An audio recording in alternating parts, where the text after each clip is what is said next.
No one should put this many hours into work. This is not good. And people should not work this hard. They should not do this. It's very painful. Painful in what sense? It hurts my brain and my heart. It hurts.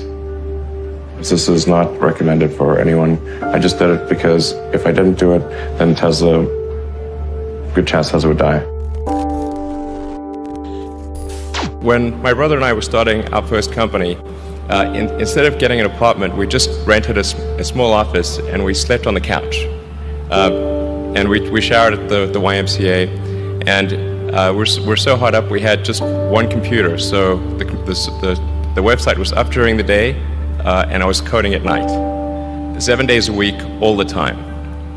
And I sort of briefly had a girlfriend in that period, and in order to be with me, she had to sleep in the office. So work hard, like every waking hour. That's the thing I would say particularly if you're starting a company.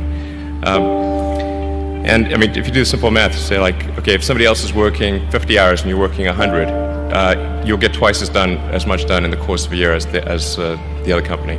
I mean, Tesla really faced a severe threat of death due to the Model 3 production ramp. Essentially, the company was bleeding money like crazy, and just if we didn't solve these problems in a very short period of time, we would die. And it was extremely difficult to solve them. How close to death did you come? Within single-digit weeks. 22 hours a day, or like what? How many I hours? was working, so 7 days a week, sleeping in the factory. I worked in the paint shop, general assembly, body shop. You ever worry about yourself imploding? Like it's just too much? Absolutely. If you're creating a company or if you're joining a company, the most important thing is to attract great people. So either join a group that's amazing that you really respect, or if you're building a company, you've got to gather great people. I mean, all a company is a group of people that have gathered together to create a product or service. And so depending upon how talented and hardworking that group is, and the degree to which they are focused cohesively in a good direction, that will determine the success of the company. So do everything you can to gather great people if you're creating a company. It's good to think in terms of the physics approach, or first principles, which is, rather than reasoning by analogy, you boil things down to the most fundamental truths you can imagine, and you reason up from there. And this is a good way to figure out if something really makes sense, or if it's just what everybody else is doing. It's hard to think that way. You can't think that way about everything. It takes a lot of effort. But if you're trying to do something new, it's the best way to think. And that framework was developed by physicists to figure out counterintuitive things like quantum mechanics. So it's really a powerful method. Then it's just you have to apply a lot of hours to actually working. So the way I generally do it is I'll be working at SpaceX on Monday, and then Monday night fly to the Bay Area, spend Tuesday and Wednesday in the Bay Area, then at Tesla, and then fly back on Wednesday night, spend Thursday and Friday at SpaceX.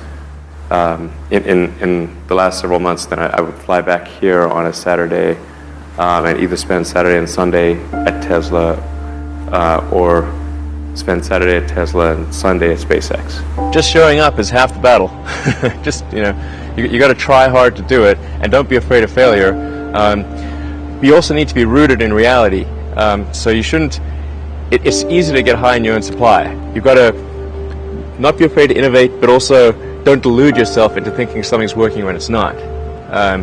Or you're going to get fixated on a bad solution. Yeah, don't be afraid of new arenas. You can get a book, you can learn something, and experiment with your hands, and just make it happen. Find a way or make a way to get something done.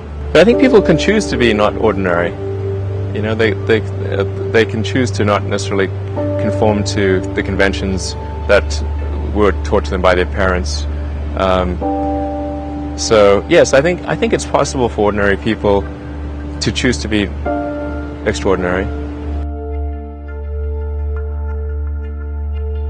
If somebody is doing something that is useful to the rest of society, I think that's a good thing. Like, it doesn't have to change the world. Like, you know, if you're doing something that has high value to people, if it has a small amount of good for a large number of people, I think that's fine. Like, stuff doesn't need to be changed the world just to be good. Being focused on something that you're confident will have high value to someone else, and just being really rigorous in making that assessment, because people tend to, a natural human tendency is wishful thinking. So a challenge for entrepreneurs is to say, well, what's the difference between really believing in your ideals and sticking to them versus pursuing some unrealistic dream that doesn't actually have merit? And that is a really difficult thing to tell you. Can you tell the difference between those two things? Right. You know? So you need to be sort of very rigorous in your self-analysis. I think certainly extremely tenacious, and then just work like hell. I mean, you just have to put in, 80 to 100 hour weeks every week. But all those things improve the odds of success. Okay. I mean, if other people are putting in 40-hour work weeks and you're putting in 100-hour work weeks, then even if you're doing the same thing, you know that in 1 year you will achieve what they achieve. You will achieve in 4 months what it takes them a year to achieve. You construct this like there's this great holy grail potential in the future. You have to stay grounded in the short term. So because if you don't do things that pay the bills, you're not going to achieve the ultimate long-term objective. But it's nice to have that sort of holy grail long-term potential out there as inspiration for coming to work. It's really a mindset. You have to decide, we're going to try to do things differently, well, provided that they're better. You shouldn't do things differently just because they're different. They need to be different and better. But I think you just have to sort of decide, let's think beyond the normal stuff and have an environment where that sort of thinking is encouraged and rewarded, and where it's okay to fail as well. Because when you try new things, you try this idea, that idea, well, a large number of them are not going to work, and that has to be okay.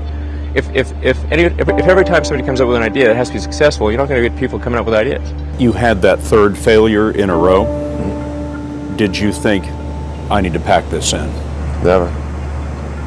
Why not? I don't ever give up. I mean, I'd have to be dead or completely incapacitated.